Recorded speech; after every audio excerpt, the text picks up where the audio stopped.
এই যে দেখেন, এই একটা ময়ূরই মানে বেশি উড়াউড়ি করে, আর বাকিগুলো এত উড়াউড়ি করে না, কিছুটা কম। তো ওর চঞ্চলতা একটু বেশি।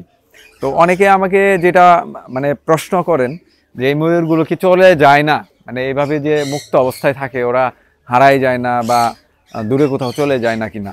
আসলে ওরা এখন পর্যন্ত দূরে কোথাও যায় নাই, কারণ ওদেরকে আমরা একদম ডে ওয়ান থেকে লালন পালন করেছি। আর আমার প্ল্যানই ছিল ওদেরকে যেন আমি মুক্তভাবে পালতে পারি, একদম প্রাকৃতিক পরিবেশে।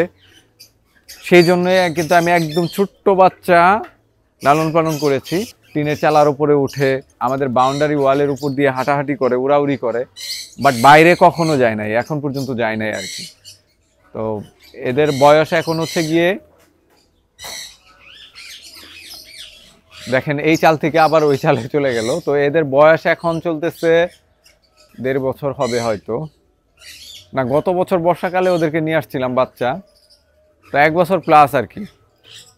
কালার কিন্তু অনেকটাই চলে আসছে, হয়তো আগামী বছর নাগাদ আমরা দেখতে পাবো যে ওদের বড় বড় পেখম, যেটা পুরুষ ময়ূরের যে পেখমটা, সেটা হয়তো আগামী বছর নাগাদ আমরা দেখতে পাবো। এবং পরের বছরে ইনশাল্লাহ আল্লাহ যদি চায় তাহলে ওরা এখানে ডিম পাড়া শুরু করবে ইনশাআল্লাহ।